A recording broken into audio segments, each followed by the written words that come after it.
কোরআনে কারিমে আল্লাহ সুবহানাহু ওয়া তাআলা যুগে যুগে বিভিন্ন নবী রাসূল এবং নেককারদের অনেক দোয়াকে উল্লেখ করেছেন।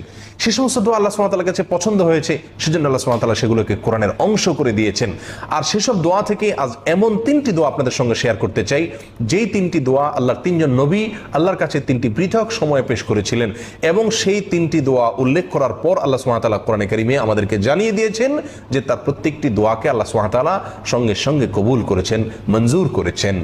মজার বিষয় হলো, সেই দোয়াগুলোর প্রত্যেকটি দোয়া হলো একেবারে জীবন ঘনিষ্ঠ, আমাদের জন্য অত্যন্ত প্রয়োজনীয়, নিত্যদিনের প্রয়োজন যে সমস্ত দোয়া, সেসব দোয়াগুলোর ভিতরে এই দোয়াগুলো রয়েছে। আর সেই 3টি দোয়ার প্রথম দোয়াটি হলো আইয়ুব আলাইহিস সালামের দোয়া। তিনি দুরারোগ্য ব্যাধি থেকে আল্লাহর কাছে দোয়া করেছিলেন একটি নির্দিষ্ট ভাষায়। আল্লাহ সে ভাষা উল্লেখ করেছেন, দোয়ার সে কথাগুলো আল্লাহ উল্লেখ করেছেন, এবং এও জানিয়ে দিয়েছেন যে আল্লাহ তাকে দুরারোগ্য ব্যাধি থেকে মুক্তি দান করেছেন। অর্থাৎ এই দোয়া আল্লাহর কাছে গৃহীত, মকবুল, মঞ্জুরকৃত দোয়া, এটা আল্লাহ তাআলা জানিয়ে দিয়েছেন আমাদেরকে।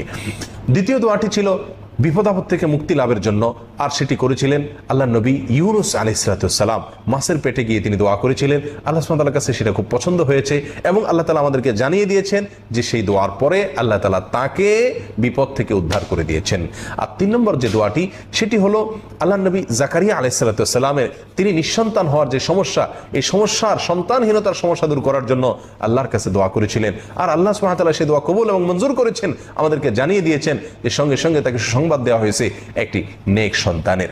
সম্মানিত ভাই বন্ধুগণ, আসুন এবার জেনে নেই সেই দোয়াগুলোর ভাষা কি ছিল।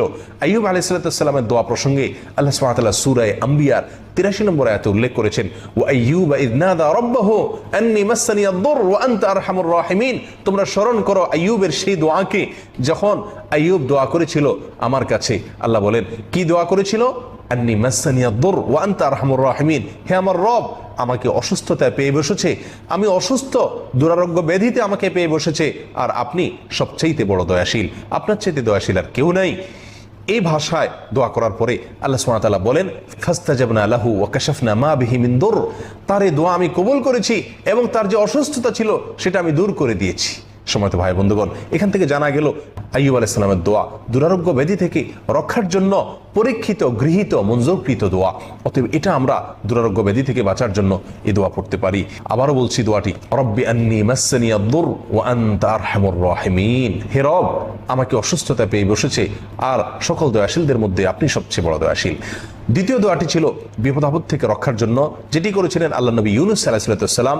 আল্লাহ সুবহানাহু ওয়া তাআলা সেই বিষয়ে সূরা আম্বিয়ার 88 নম্বর আয়াতে ইরশাদ করেন, ওয়ানাদা ফিয যুলুমাতি আল্লা ইলাহা ইল্লা আনত সুবহানাকা ইন্নী কুনতু মিনাজ জালিমিন। ইউনুস আলাইহিস সালাম সমুদ্রে নিক্ষেপিত হয়েছেন এবং মাছের পেটে চলে গিয়েছিলেন। সেখানে গিয়ে তিনি আল্লাহকে ডাকলেন, অন্ধকারে আল্লাহকে ডেকে বললেন, লা ইলাহা ইল্লা আন্ত, আল্লাহ আপনি ছাড়া কোনো মাবুদ নাই, আমি তাওহীদের উপরে অটল, অবিচল এবং প্রতিষ্ঠিত আছি। সুবহানাক, আপনি পবিত্র, আপনি আমাকে যে এই অবস্থায় নিপতিত করেছেন, এক্ষেত্রে আপনার কোনো দায় নেই আল্লাহ।